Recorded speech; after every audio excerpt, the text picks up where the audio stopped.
ఈరోజు మనం చేసుకోబోయే రెసిపీ తలకాయ. ఇది ఒక ఫుల్ తలకాయ అండి. ఆల్మోస్ట్ కేజీ పావు ఉంది దీని వెయిట్. ఇప్పుడు దీన్ని ఈజియెస్ట్ వేలో ఎలా చేసుకుందామో చూద్దాం. ఫస్ట్ దీనికోసం తాలింపు కోసం ఒక ఆనియన్ చిన్న చిన్న ముక్కలు అండ్ ఒక 2 పచ్చిమిరపకాయలు కట్ చేసుకుందాం. తర్వాత దీనికోసం మసాలా ప్రిపేర్ చేసుకుందాం. మా ఇంట్లో ఎప్పటి నుంచి ఇదే రెసిపీ ఫాలో అవుతున్నారు. మా అమ్మ, మా అత్తయ్య అందరూ ఇలాగే చేస్తారు.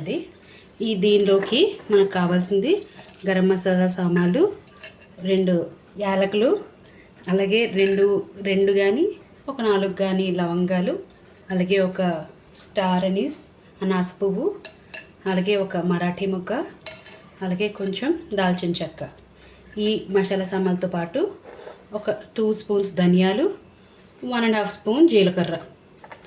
దీంతో పాటు ఒక ఎల్లుల్లిపాయ, ఇది చిన్నపాయ కదా, అది పూర్తిగా తీసుకున్నాను.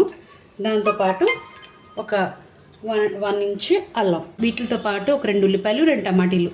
మొత్తం ఈ ఐటమ్స్ అన్నిటిని కట్ చేసుకొని మిక్సీ జార్లో వేసుకొని ఒక మంచి ముద్దలా ప్రిపేర్ చేసుకుందాం. ఇప్పుడు చూపించిన ఇంగ్రీడియంట్స్ అన్నింటినీ నేను చక్కగా ఫైన్ పేస్ట్లా చేసుకున్నాను. ఇదిగోండి, ఇలా చక్కగా మంచి పేస్ట్లా రెడీ అయ్యింది. ఇప్పుడు మనం కర్రీకి ప్రిపేర్ అవుతాం. ఇప్పుడు ఒక కుక్కర్ తీసుకుందాం. కుక్కర్లో ఇది నేను తీసుకొచ్చినది బాగా 2-3 టైమ్స్ చాలా చక్కగా వాష్ చేస్తాను. ఇది వాష్ చేసిన తర్వాత చూసారు కదా ముక్కలు ఎంత నీట్గా కనబడుతున్నాయో. ఇప్పుడు ఈ ముక్కలన్నిటిని కుక్కర్లో వేసుకుందాం. తర్వాత ఇందులో ఫస్ట్ ఇందాకలా మనం కట్ చేసి పెట్టుకున్నాం కదా ఉల్లిపాయను, పచ్చిమిర్చి, దాన్ని యాడ్ చేసుకుందాం. తర్వాత ఉప్పు నా లెక్క ప్రకారం ఒక 3 స్పూన్స్ సరిపోతుంది. సరిపోతే మళ్ళీ తర్వాత చూద్దాం. ప్రస్తుతానికి 2.5 స్పూన్ వేస్తున్నాను. అలాగే ఇంట్లో చేసుకుని కారం కొంచెం ఎక్కువ పడుతుందండి తలకాయకి. కొంచెం చింతపండు కూడా వేస్తాను తర్వాత. సో ఒక బిగ్ స్పూన్స్ 3 స్పూన్స్ వేసాను.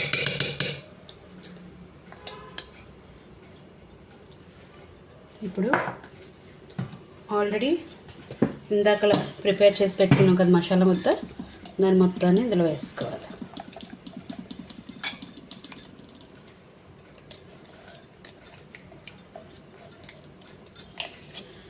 ఇప్పుడు చక్కగా చేతితో మొత్తం వేసిన ఇంగ్రీడియంట్స్ అన్నీ దీనికి కలిసేటట్టు కలుపుకోవాలి.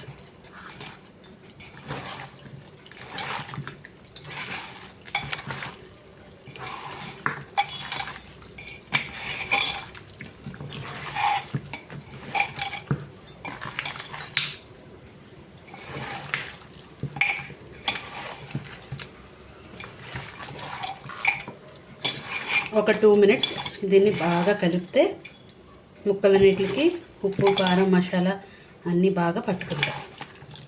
బాగా కలిపేసుకున్నాం కదా. ఇప్పుడు నెక్స్ట్ ఇందులో ఆయిల్ పోసుకుందాం. ఇది నాన్ వెజ్ కర్రీ కదండి, కొంచెం ఎక్కువే పడుతుంది. ఆల్మోస్ట్ ఒక 2-3 స్పూన్స్ ఆయిల్ వేసాను. అంటే నేను తీసుకున్న కొలత కూడా కేజీ పావు మటన్ కదా, అదే తలకాయ కదా, సో దానివల్ల కొంచెం ఆయిల్ ఎక్కువే పడుతుంది. ఇప్పుడు ఈ ఆయిల్ కూడా వేసిన తర్వాత ఇంకొకసారి చక్కగా కలిపేసుకొని ఇందులో కొంచెం వాటర్ పోసుకుందాం.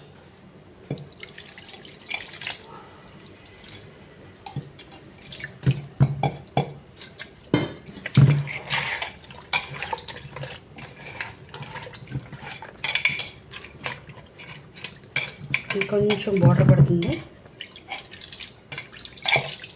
ఓకే, ఇప్పుడు కుక్కర్ని మూత పెట్టేసుకొని స్టవ్ మీద పెట్టుకొని, నేను తీసుకున్న తలకాయ అది మరీ అంత ముద్రగా లేదు, అలాగే అంత లేతగా కూడా లేదు. సో నేను 6-7 విజిల్స్ పెడదాం అనుకుంటున్నాను. మీరు తీసుకునే తలకాయ కానీ ఎక్కువ ముద్రగా ఉంటే ఇంకా మీరు 8-9 విజిల్స్ కానీ ఒక 10 విజిల్స్ కానీ రానియచ్చు. లేతగా ఉంటే ఒక 4 విజిల్స్కి అయిపోతుంది. ఇప్పుడు దీన్ని మూత పెట్టి పొయ్యి మీద పెట్టేసుకుందాం. నేను మూత పెట్టేస్తున్నాను. మూత పెట్టేసి స్టవ్ మీద పెట్టి ఒక 6-7 విజిల్స్ రానిద్దాం. ఇప్పుడు హై ఫ్లేమ్లో కుక్కర్ పెట్టేసి వచ్చేదండి. అది 6 to 7 విజిల్స్ వచ్చేంత వరకు బాగా కుక్ అవనిద్దాం. ఇప్పుడు మనం కొంచెం చింతపండు తీసుకొని దాన్ని నానబెట్టుకుందాం. ఇది ఒక 2 నిమ్మకాయలంత ఉందండి.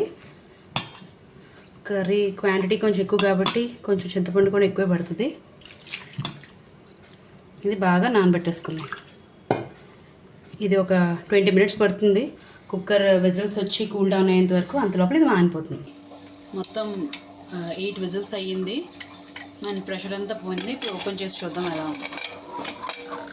ఓకే,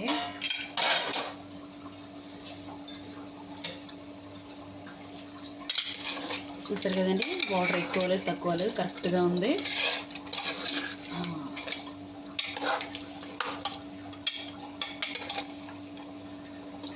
చూసి చెక్ చేద్దాం ఎలా ఉందో. ఓకే, టెండర్గా అయిపోయిందండి. ఓకే, ఇప్పుడు దీనిలో మనం ఇందాకలా నానబెట్టుకున్నాం చింతపండు, దాన్ని చక్కగా పిసికి దాని రసం తెచ్చి యాడ్ చేసుకున్నాం.